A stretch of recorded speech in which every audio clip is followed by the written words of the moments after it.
그래서 오늘은 첫째로 예배하는 교회입니다. 예배하는 교회. 교회가 다 예배드리는 것이지 이것이 무슨 비전이라 할 수 있겠느냐라고 하실 수 있는 분들이 계실 겁니다. 그러나 예배는 하나님께서 성도를 부르신 목적이에요. 하나님께 영광 돌리는 것에 가장 중심적으로 자리 잡고 있는 것이 바로 예배입니다. 따라서 예배보다 더 앞서거나 중요하다고 할 수 있는 교회의 사명, 성도의 비전은 없습니다. 특별히 우리 교회는 모이는 주일 예배를 생명처럼 여기겠다는 목표를 가지고 있습니다. 오늘 첫 주 예배에 나오신 우리 모든 교우들을 환영하고 또 축복을 드리는데 52주에 하나님께서 주시는 은혜를 따라 내가 어떤 일들이 있어도 예배 드리는 일들에 심지어는 내 생명까지 걸겠다는 믿음을 가지고 믿음으로 출발하면 하나님께서 은혜를 허락해 주실 줄로 믿습니다. 일 있으면 못 나가지, 가족에 환자가 있으면 못 나가지, 이렇게 하면은 일이 생기고 환자가 생기는 거예요. 믿음으로 기도하고 내가 어려움이 있어도 올 52주는 한 번도 그러지 않고 예배에 참석하겠다 믿음으로 기도하면요 하나님께서 도와주세요. 할렐루야. 그러한 은혜가 함께 하기를 원하는 겁니다. 그래서 52주 예배 가운데 임하시는 하나님을 경험하기를 원하는데 46절의 말씀을 한번 읽어보겠습니다. 46절 시작. 날마다 마음을 같이하여 성전에 모이기를 힘쓰고 집에서 떡을 떼며 기쁨과 순전한 마음으로 음식을 먹고 하나님을 찬미하며, 이 전체가 예배에 대한 내용입니다. 그래서 예배에 있어서 가장 중요한 부분은 임재와 반응입니다. 위로부터 오는 것이 있어야 하고 아래로부터 반응하는 것이 있어야 하는데 이것이 바로 예배의 가장 중심적인 임재와 반응이 되겠습니다. 예배는 하나님의 충만하신 임재를 경험하여 삶으로 반응하는 일련의 과정 전체를 다 포함하고 있는 거예요. 하나님의 임재를 경험하는 것만이 온전한 예배라고 할 수가 없습니다. 목사님 오늘 말씀에 혹은 예배에 은혜를 받았습니다 라고 하는 것 참 감사한 얘기고 복스러운 말씀인데 그것은 반쪽이, 예배의 반쪽이.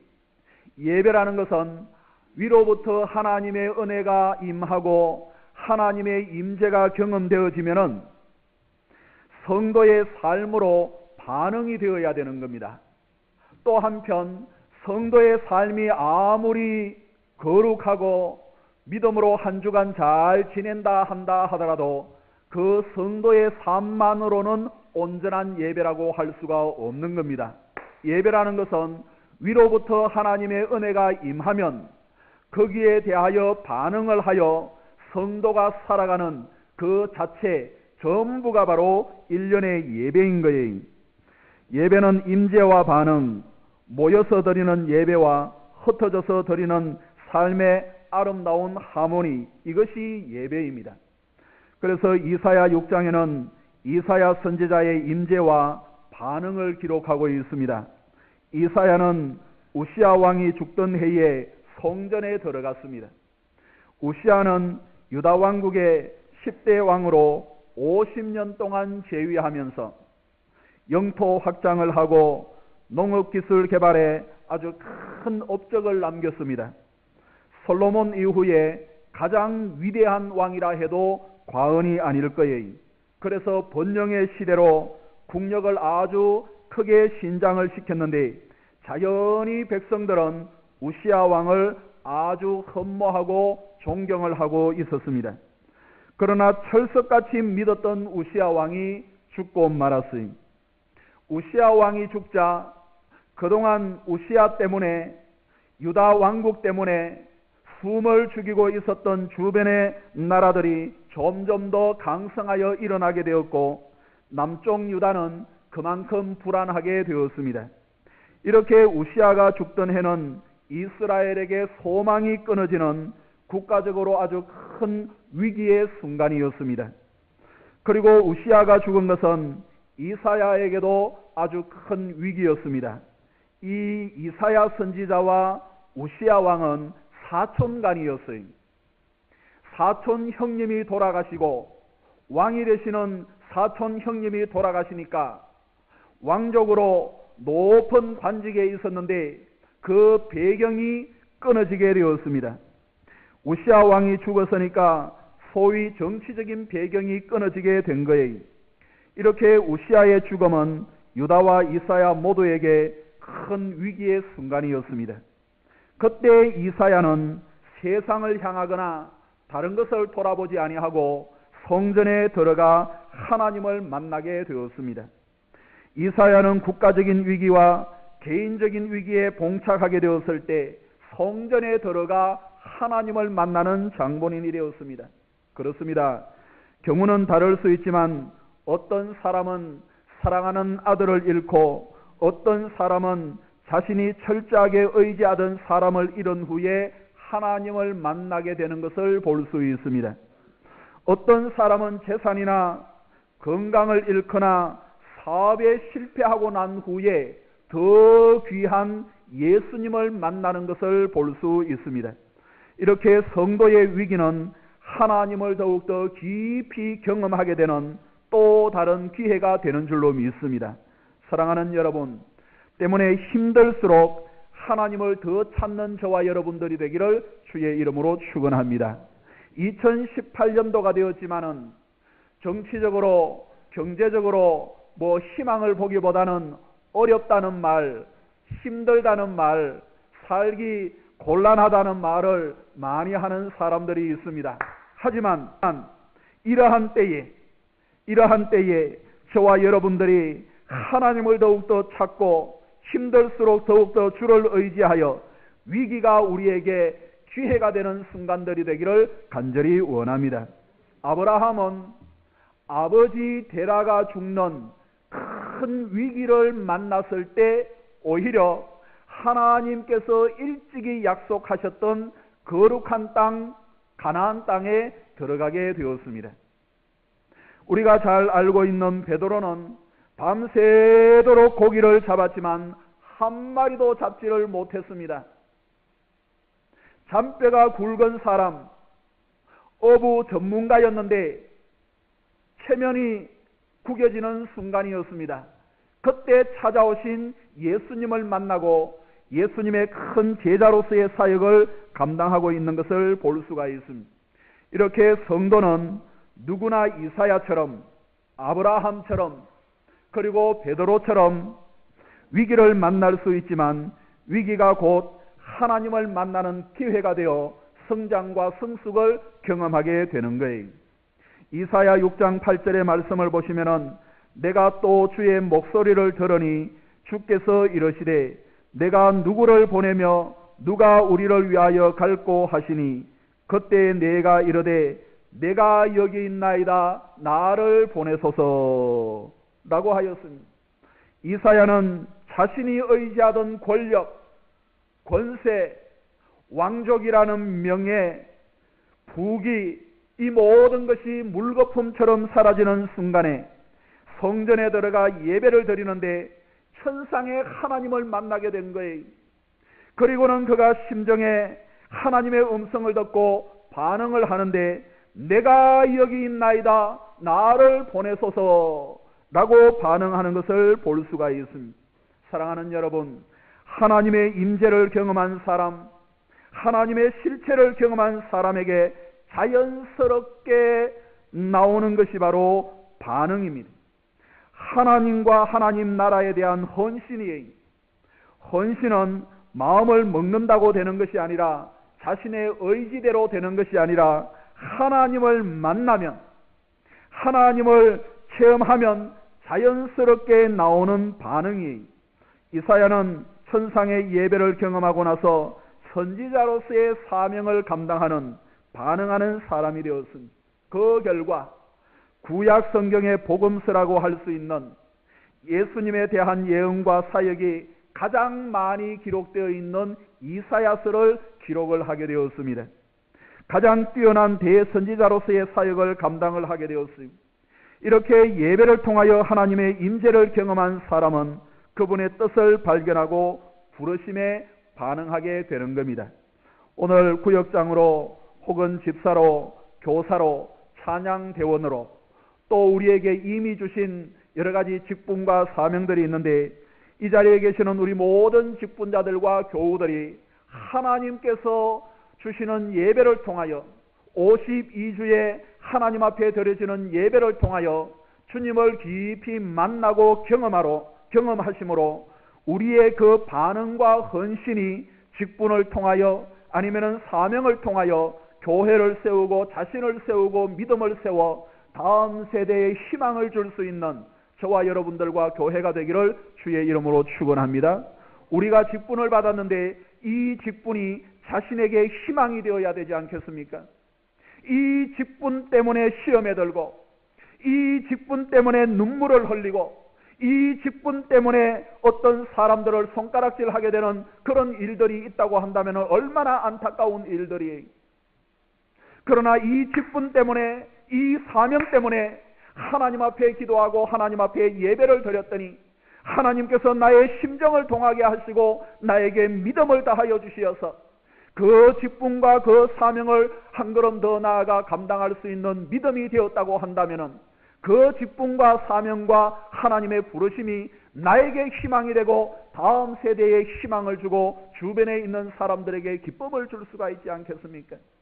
이 자리에 계시는 우리 모든 교우들이 자신과 다음 세대에 희망을 줄 수 있는 참된 예배자, 거룩한 예배자가 다 되어질 수 있기를 주의 이름으로 축복합니다.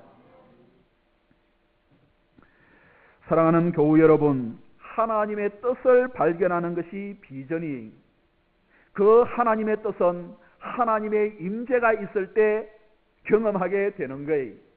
그리고 그 비전에 자신의 발걸음을 혹은 자신의 부족함을 혹은 자신의 교만함까지라도 굴복시키고 믿음으로 나갈 수 있다고 한다면 하나님의 섭리에 참여하는 비전 있는 사람이 되지 않겠습니까?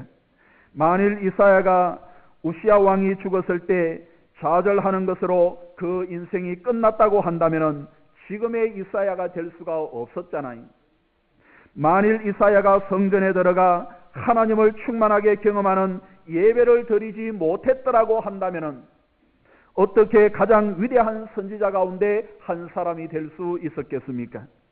이사야는 예배를 통하여 하나님의 충만하신 임재를 경험한 결과 그분께서 주시는 그 믿음의 위대한 비전에 반응을 하는 인생이 되었습니다.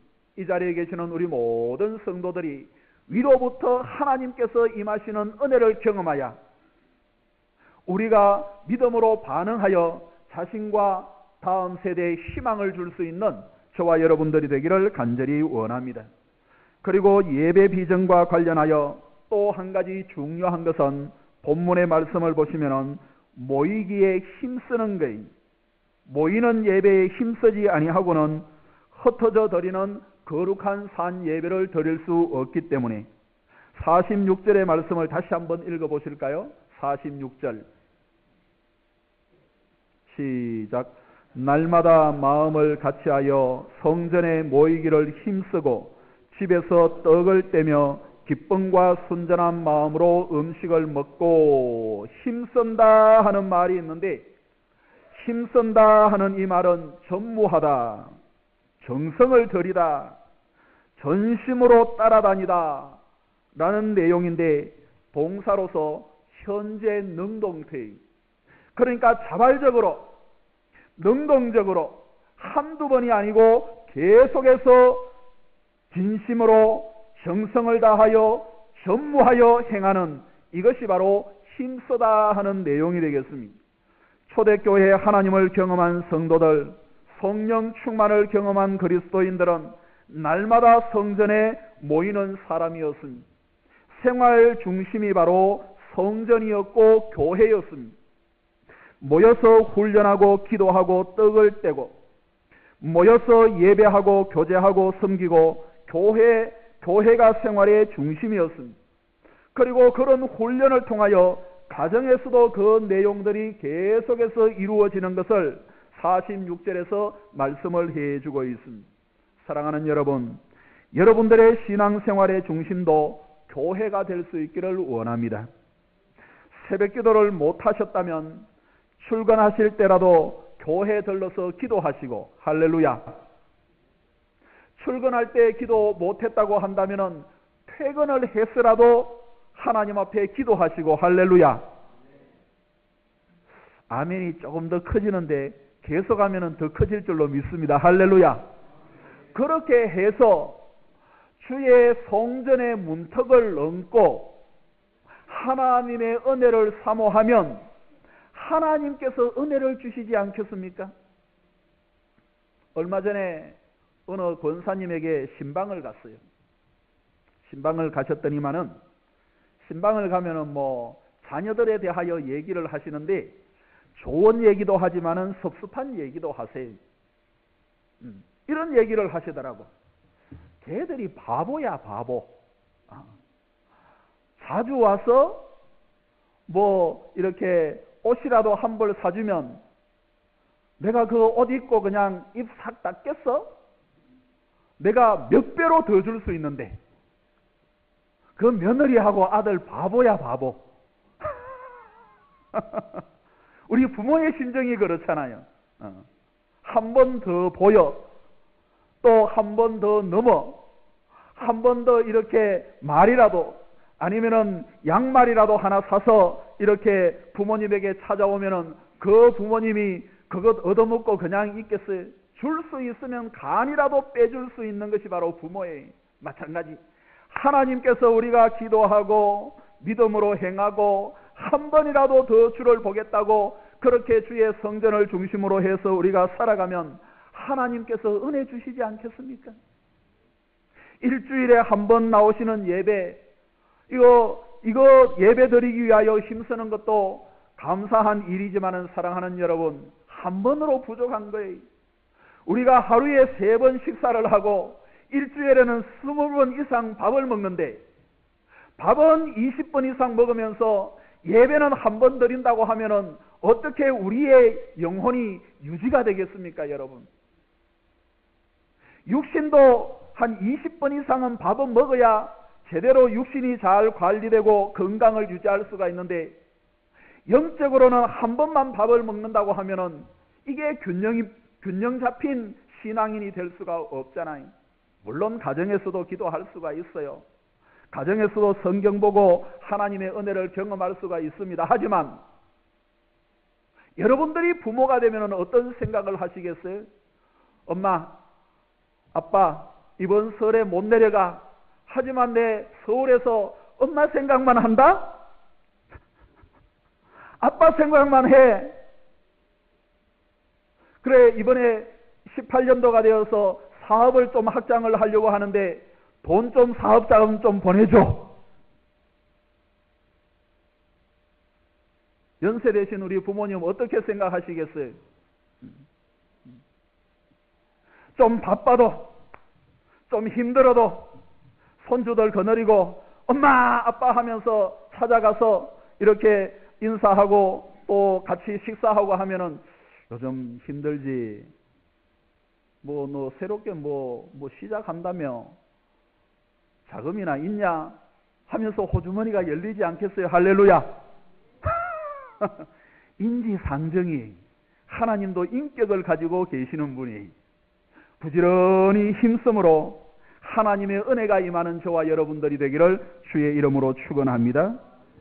사탄은요, 할 수만 있으면은 모이기를 피하는 거예요. 히브리서 10장 25절에 보면은 모이기를 피하는 어떤 사람들의 습관과 하지 말고 오직 권하여 그날이 가까움을 볼수록 더욱 그리하자. 오늘도 우리가 예배 드리기 위하여 아침부터 분주하고 또 이렇게 힘써서 오시기까지 하나님께서 도와주신 부분이 있잖아요. 우리 가정과 직장과 사업장에도 마찬가지. 하나님은요 항상 우리를 도와주시기를 원하세요. 사탄은 모이기를 피하기를 원하지만, 그래서 그 하나님을 믿고 올 한 해 우리가 부지런히 모이기에 힘쓰므로 말미암아 내 자신에게 희망을 줄 수가 있고 다음 세대에 희망을 줄 수 있는 거룩한 산 예배자가 다 되어지기를 주의 이름으로 축복합니다. 둘째는 마지막에 있는 섬기는 교회입니다. 중간에 세 가지는 다음 주에 나누어 보도록 하고, 두 번째는 섬기는 교회. 44절 45절 한번 읽어보시겠습니다. 44절 45절 시작. 믿는 사람이 다 함께 있어 모든 물건을 서로 통용하고 또 재산과 소유를 팔아 각 사람의 필요를 따라 나눠주며. 성경을 읽을 때마다 어떤 내용은 마음에 와닿는 내용이 있지만은 어떤 내용은 왠지 모르게 밀어내고 거절하고 싶은 내용이 있어요. 오늘 이 본문의 말씀을 보시면은 괜히 이렇게 넘어가고 싶은 내용이, 믿는 사람이 다 함께 있어 모든 물건을 서로 통용하고 또 재산과 소유를 팔아 각 사람의 필요를 따라 나눠주며. 초대교회 성도들이 오순절 성령 강림을 경험하고 교회를 세워가는 과정에 가장 대표적인 반응은 바로 재산과 소유를 팔아라는 내용입니다. 재산과 소유를 팔다, 이 팔다라는 단어는 사도행전 앞부분, 그래서 2장에서 5장까지 가장 핵심적인 단어 가운데 하나예요.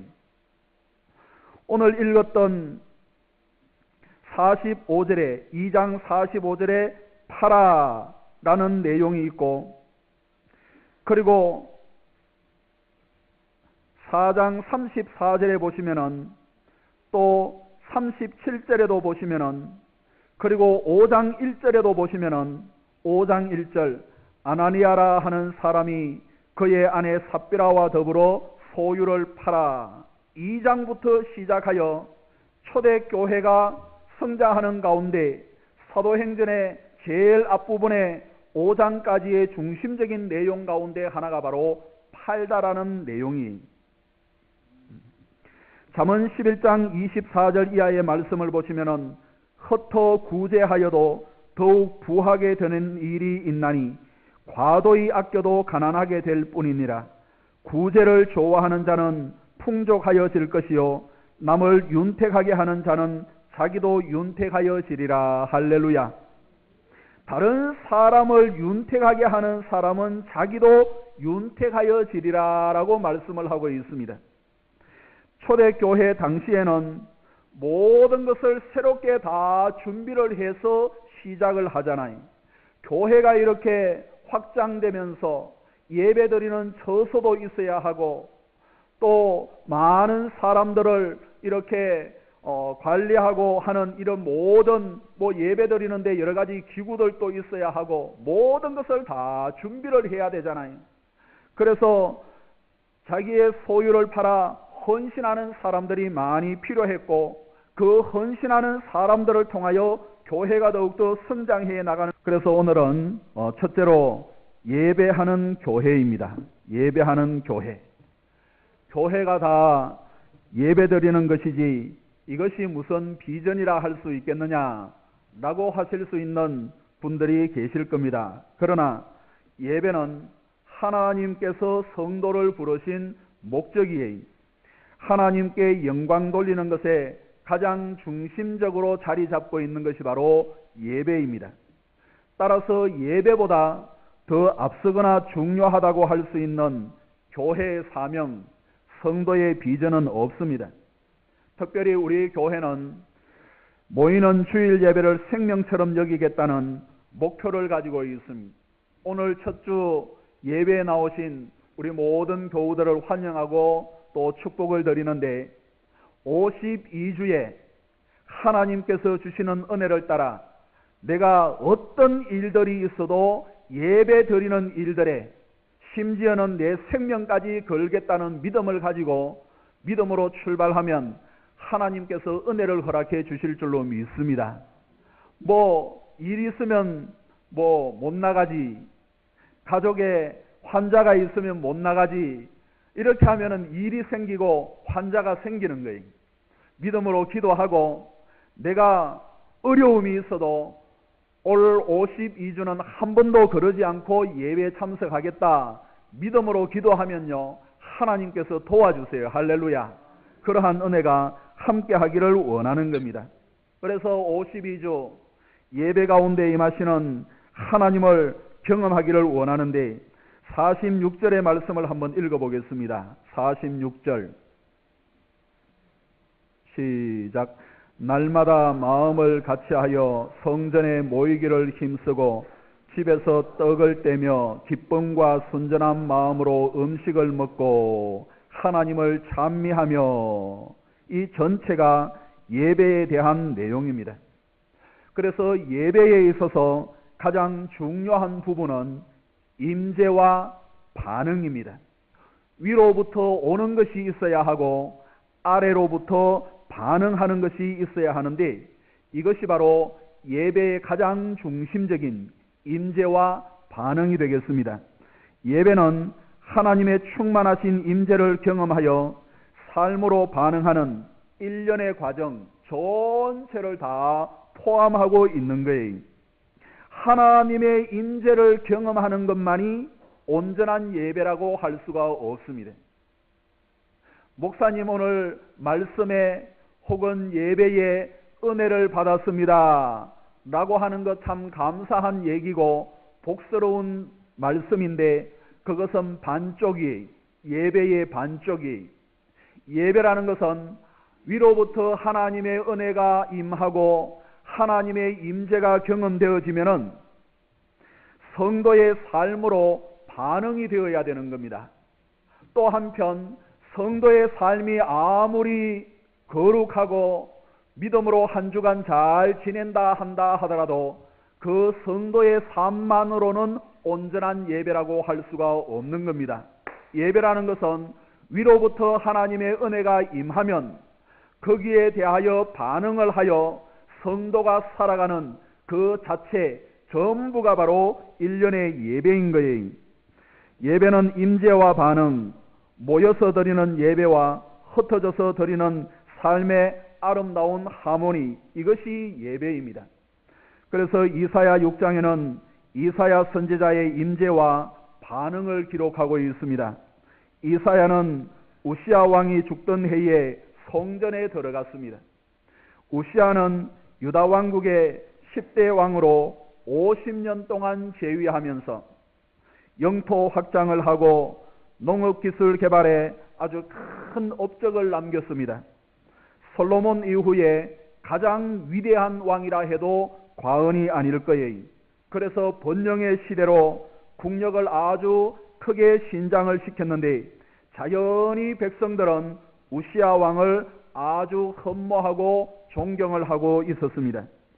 그러나 철석같이 믿었던 우시아 왕이 죽고 말았어요. 우시아 왕이 죽자 그동안 우시아 때문에, 유다 왕국 때문에 숨을 죽이고 있었던 주변의 나라들이 점점 더 강성하여 일어나게 되었고, 남쪽 유다는 그만큼 불안하게 되었습니다. 이렇게 우시아가 죽던 해는 이스라엘에게 소망이 끊어지는 국가적으로 아주 큰 위기의 순간이었습니다. 그리고 우시아가 죽은 것은 이사야에게도 아주 큰 위기였습니다. 이 이사야 선지자와 우시아 왕은 사촌간이었어요. 사촌 형님이 돌아가시고 왕이 되시는 사촌 형님이 돌아가시니까 왕족으로 높은 관직에 있었는데 그 배경이 끊어지게 되었습니다. 우시아 왕이 죽었으니까 소위 정치적인 배경이 끊어지게 된 거예요. 이렇게 우시아의 죽음은 유다와 이사야 모두에게 큰 위기의 순간이었습니다. 그때 이사야는 세상을 향하거나 다른 것을 돌아보지 아니하고 성전에 들어가 하나님을 만나게 되었습니다. 이사야는 국가적인 위기와 개인적인 위기에 봉착하게 되었을 때 성전에 들어가 하나님을 만나는 장본인이 되었습니다. 그렇습니다. 경우는 다를 수 있지만 어떤 사람은 사랑하는 아들을 잃고 어떤 사람은 자신이 철저하게 의지하던 사람을 잃은 후에 하나님을 만나게 되는 것을 볼 수 있습니다. 어떤 사람은 재산이나 건강을 잃거나 사업에 실패하고 난 후에 더 귀한 예수님을 만나는 것을 볼 수 있습니다. 이렇게 성도의 위기는 하나님을 더욱더 깊이 경험하게 되는 또 다른 기회가 되는 줄로 믿습니다. 사랑하는 여러분, 때문에 힘들수록 하나님을 더 찾는 저와 여러분들이 되기를 주의 이름으로 축원합니다. 2018년도가 되었지만은 정치적으로 경제적으로 희망을 보기보다는 어렵다는 말, 힘들다는 말, 살기 곤란하다는 말을 많이 하는 사람들이 있습니다. 하지만 이러한 때에 저와 여러분들이 하나님을 더욱더 찾고 힘들수록 더욱더 주를 의지하여 위기가 우리에게 기회가 되는 순간들이 되기를 간절히 원합니다. 아브라함은 아버지 데라가 죽는 큰 위기를 만났을 때 오히려 하나님께서 일찍이 약속하셨던 거룩한 땅 가나안 땅에 들어가게 되었습니다. 우리가 잘 알고 있는 베드로는 밤새도록 고기를 잡았지만 한 마리도 잡지를 못했습니다. 잔뼈가 굵은 사람, 어부 전문가였는데 체면이 구겨지는 순간이었습니다. 그때 찾아오신 예수님을 만나고 예수님의 큰 제자로서의 사역을 감당하고 있는 것을 볼 수가 있습니다. 이렇게 성도는 누구나 이사야처럼 아브라함처럼 그리고 베드로처럼 위기를 만날 수 있지만 위기가 곧 하나님을 만나는 기회가 되어 성장과 성숙을 경험하게 되는 거예요.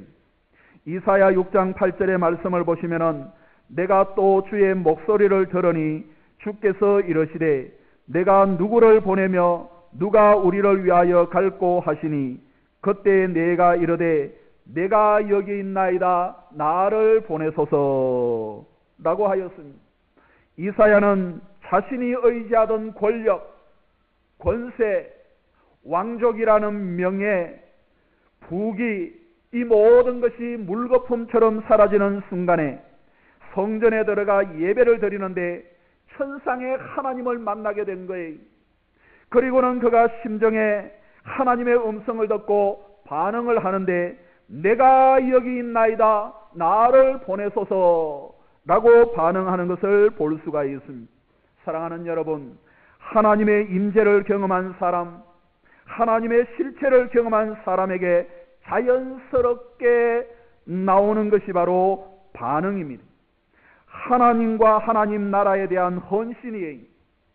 헌신은 마음을 먹는다고 되는 것이 아니라 자신의 의지대로 되는 것이 아니라 하나님을 만나면 하나님을 체험하면 자연스럽게 나오는 반응이에요.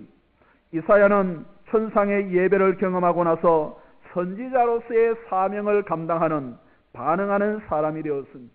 그 결과 구약 성경의 복음서라고 할 수 있는 예수님에 대한 예언과 사역이 가장 많이 기록되어 있는 이사야서를 기록을 하게 되었습니다. 가장 뛰어난 대선지자로서의 사역을 감당을 하게 되었습니다. 이렇게 예배를 통하여 하나님의 임재를 경험한 사람은 그분의 뜻을 발견하고 부르심에 반응하게 되는 겁니다. 오늘 구역장으로 혹은 집사로, 교사로, 찬양대원으로 또 우리에게 이미 주신 여러 가지 직분과 사명들이 있는데 이 자리에 계시는 우리 모든 직분자들과 교우들이 하나님께서 주시는 예배를 통하여 52주에 하나님 앞에 드려지는 예배를 통하여 주님을 깊이 만나고 경험하심으로 우리의 그 반응과 헌신이 직분을 통하여 아니면 사명을 통하여 교회를 세우고 자신을 세우고 믿음을 세워 다음 세대에 희망을 줄 수 있는 저와 여러분들과 교회가 되기를 주의 이름으로 축원합니다. 우리가 직분을 받았는데 이 직분이 자신에게 희망이 되어야 되지 않겠습니까? 이 직분 때문에 시험에 들고, 이 직분 때문에 눈물을 흘리고, 이 직분 때문에 어떤 사람들을 손가락질하게 되는 그런 일들이 있다고 한다면 얼마나 안타까운 일들이. 그러나 이 직분 때문에, 이 사명 때문에 하나님 앞에 기도하고 하나님 앞에 예배를 드렸더니 하나님께서 나의 심정을 동하게 하시고 나에게 믿음을 다하여 주시어서 그 직분과 그 사명을 한 걸음 더 나아가 감당할 수 있는 믿음이 되었다고 한다면 그 직분과 사명과 하나님의 부르심이 나에게 희망이 되고 다음 세대에 희망을 주고 주변에 있는 사람들에게 기쁨을 줄 수가 있지 않겠습니까? 이 자리에 계시는 우리 모든 교우들이 자신과 다음 세대에 희망을 줄 수 있는 참된 예배자, 거룩한 예배자가 다 되어질 수 있기를 주의 이름으로 축복합니다. 사랑하는 교우 여러분, 하나님의 뜻을 발견하는 것이 비전이에요. 그 하나님의 뜻은 하나님의 임재가 있을 때 경험하게 되는 거예요. 그리고 그 비전에 자신의 발걸음을 혹은 자신의 부족함을 혹은 자신의 교만함까지라도 굴복시키고 믿음으로 나갈 수 있다고 한다면 하나님의 섭리에 참여하는 비전 있는 사람이 되지 않겠습니까? 만일 이사야가 우시야 왕이 죽었을 때 좌절하는 것으로 그 인생이 끝났다고 한다면 지금의 이사야가 될 수가 없었잖아요. 만일 이사야가 성전에 들어가 하나님을 충만하게 경험하는 예배를 드리지 못했더라고 한다면 어떻게 가장 위대한 선지자 가운데 한 사람이 될 수 있었겠습니까? 이사야는 예배를 통하여 하나님의 충만하신 임재를 경험한 결과 그분께서 주시는 그 믿음의 위대한 비전에 반응을 하는 인생이 되었습니다. 이 자리에 계시는 우리 모든 성도들이 위로부터 하나님께서 임하시는 은혜를 경험하여 우리가 믿음으로 반응하여 자신과 다음 세대에 희망을 줄 수 있는 저와 여러분들이 되기를 간절히 원합니다. 그리고 예배 비전과 관련하여 또 한 가지 중요한 것은 본문의 말씀을 보시면 모이기에 힘쓰는 거예요. 모이는 예배에 힘쓰지 아니하고는 흩어져 드리는 거룩한 산 예배를 드릴 수 없기 때문에 46절의 말씀을 다시 한번 읽어보실까요? 46절 시작. 날마다 마음을 같이하여 성전에 모이기를 힘쓰고 집에서 떡을 떼며 기쁨과 순전한 마음으로 음식을 먹고 힘쓴다 하는 말이 있는데 힘쓴다 하는 이 말은 전무하다, 정성을 들이다, 전심으로 따라다니다 라는 내용인데 동사로서 현재 능동태, 그러니까 자발적으로 능동적으로 한두 번이 아니고 계속해서 진심으로 정성을 다하여 전무하여 행하는 이것이 바로 힘쓰다 하는 내용이 되겠습니다.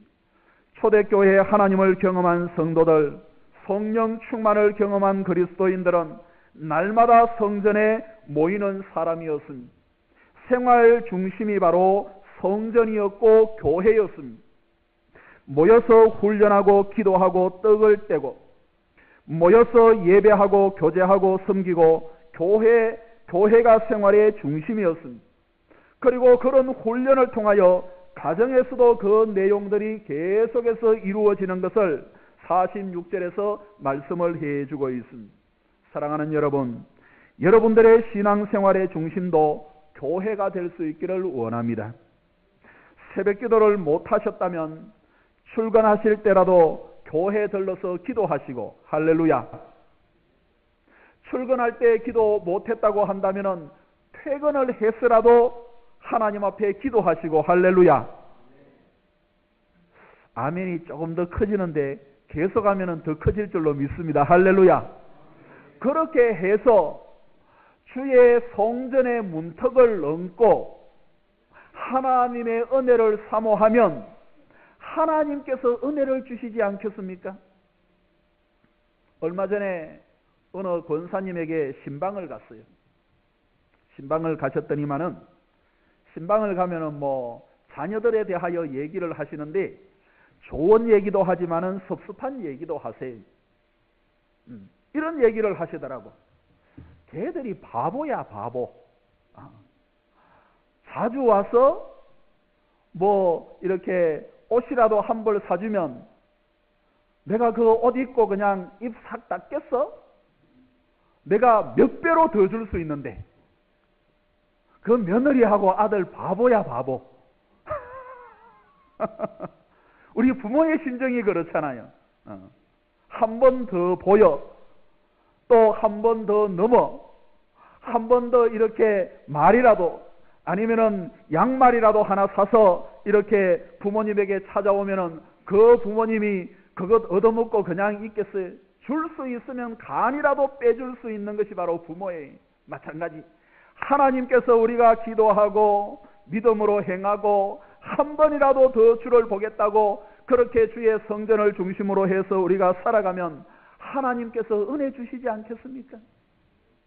일주일에 한 번 나오시는 예배, 이거 예배 드리기 위하여 힘쓰는 것도 감사한 일이지만은 사랑하는 여러분, 한 번으로 부족한 거예요. 우리가 하루에 3번 식사를 하고 일주일에는 20번 이상 밥을 먹는데 밥은 20번 이상 먹으면서 예배는 한 번 드린다고 하면은 어떻게 우리의 영혼이 유지가 되겠습니까, 여러분? 육신도 한 20번 이상은 밥은 먹어야 제대로 육신이 잘 관리되고 건강을 유지할 수가 있는데 영적으로는 한 번만 밥을 먹는다고 하면은 이게 균형 잡힌 신앙인이 될 수가 없잖아요. 물론 가정에서도 기도할 수가 있어요. 가정에서도 성경 보고 하나님의 은혜를 경험할 수가 있습니다. 하지만 여러분들이 부모가 되면 어떤 생각을 하시겠어요? 엄마, 아빠, 이번 설에 못 내려가. 하지만 내 서울에서 엄마 생각만 한다? 아빠 생각만 해.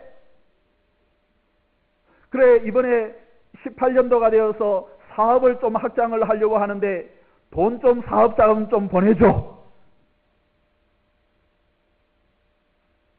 연세 되신 우리 부모님 어떻게 생각하시겠어요?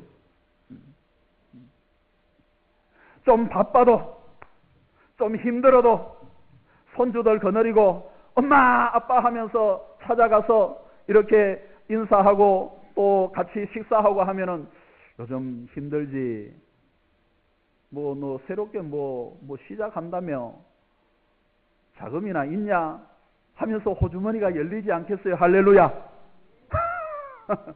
인지상정이 하나님도 인격을 가지고 계시는 분이 부지런히 힘쓰므로 하나님의 은혜가 임하는 저와 여러분들이 되기를 주의 이름으로 축원합니다. 사탄은요 할 수만 있으면은 모이기를 피하는 거예요. 히브리서 10장 25절에 보면은 모이기를 피하는 어떤 사람들의 습관과 하지 말고 오직 권하여 그날이 가까움을 볼수록 더욱 그리하자. 오늘도 우리가 예배 드리기 위하여 아침부터 분주하고 또 이렇게 힘써서 오시기까지 하나님께서 도와주신 부분이 있잖아요.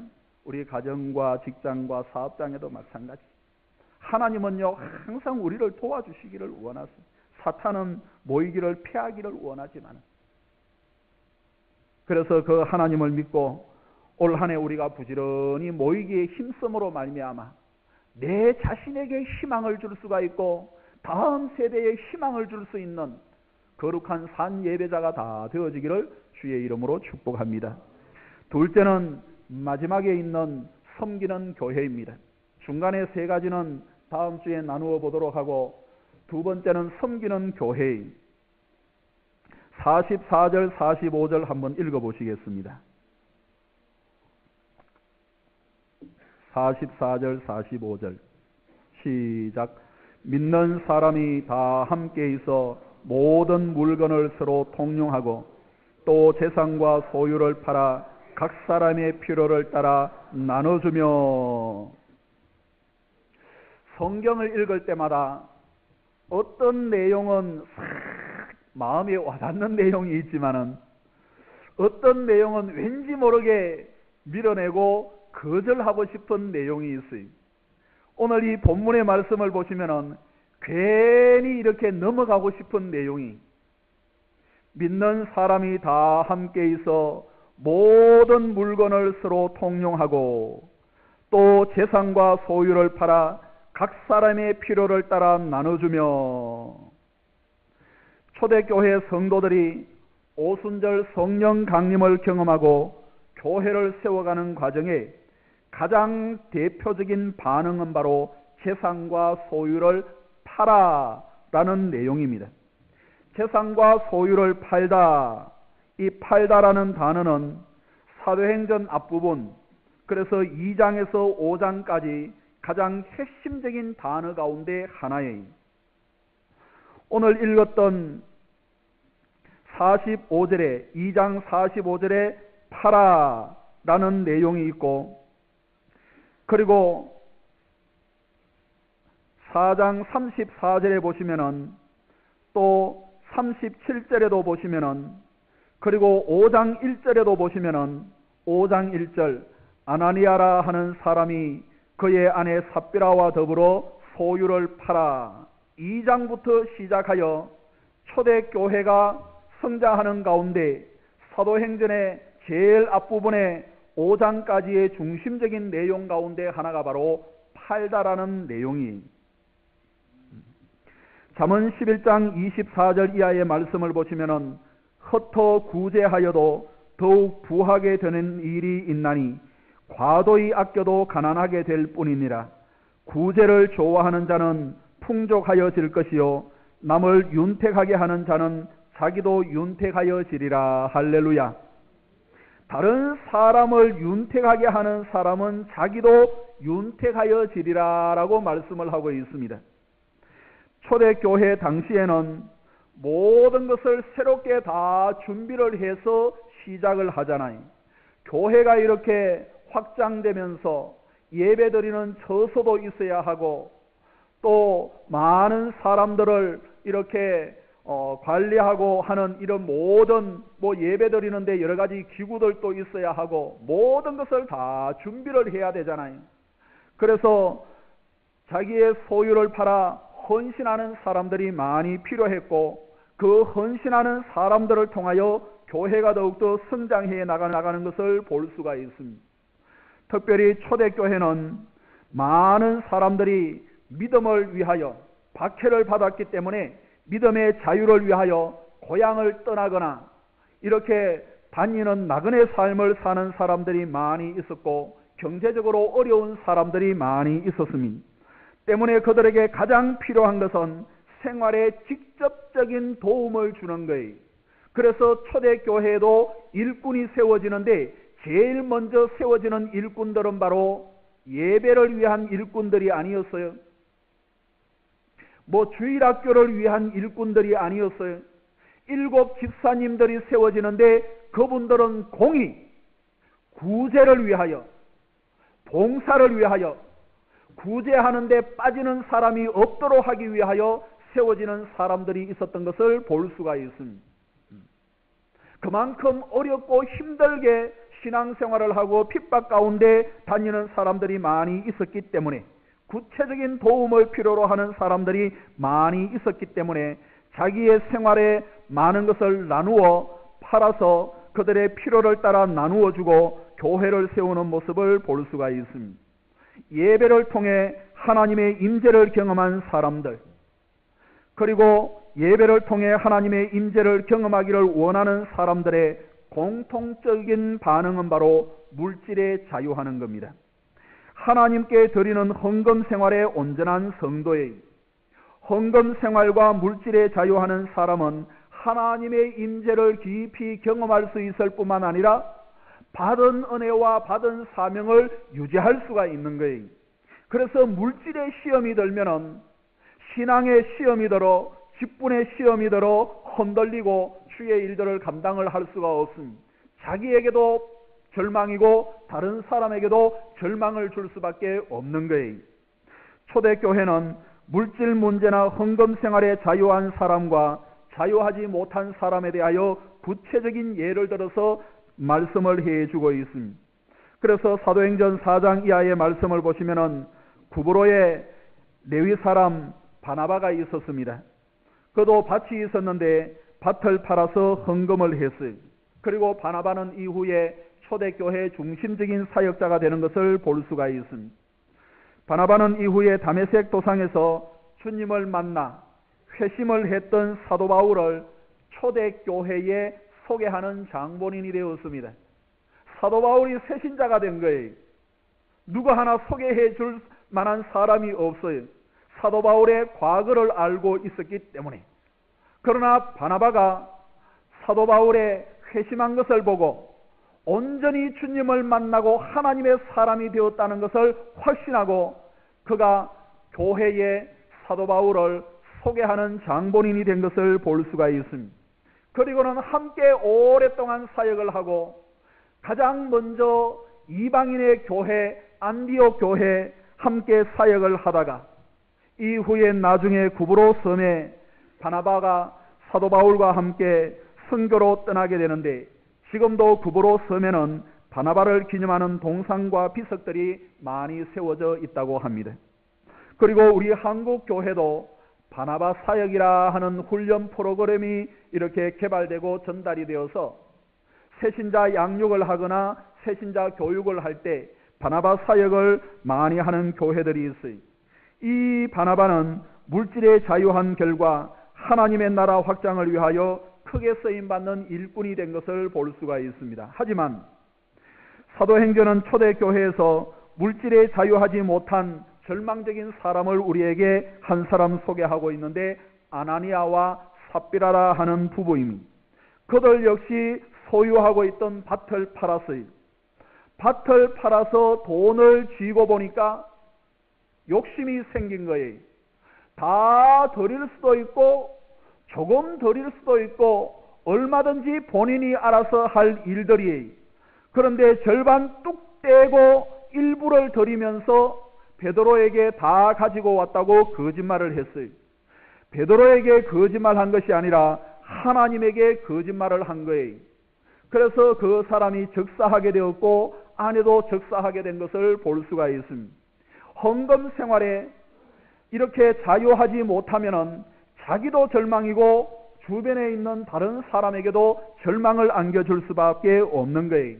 이 자리에 계시는 우리 모든 성도들은 믿음 생활하는 가운데 헌금 생활이나 물질 문제나 오고 가는 모든 이 물질 관계에서 자유함을 얻고 또 투명하게 하나님 앞에 영광을 돌리고 또 그 물질로 더욱더 주변을 섬기고 자신에게도 기쁨이 되고 다음 세대에도 희망을 줄 수 있는 물질 관계가 되어지기를 주의 이름으로 축원합니다.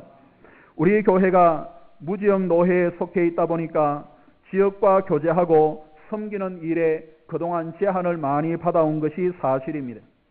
지역교회와 연합하여 지역을 섬기는 일에 어려움이 있었던 것이 사실이에요. 이제 우리 교회가 이러한 제한과 어려움을 극복하고 좀 더 섬기는 교회, 좀 더 섬기는 성도가 될 수 있기를 주의 이름으로 축복합니다.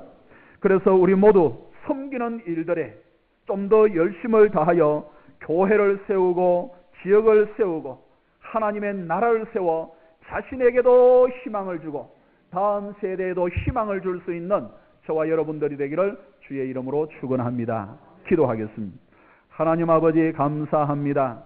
우리가 예배를 통하여 하나님의 임재를 경험하고 우리의 산 제사로 드려질 수 있는 삶이 되게 인도하여 주시어서 자신에게 희망을 주고 다음 세대에 희망을 줄 수 있는 은혜를 허락하여 주시며 물질 문제로 말미암아 또 신앙생활로 말미암아 섬기는 일들로 말미암아 자신에게 희망을 주고 다음 세대에 희망을 줄 수 있는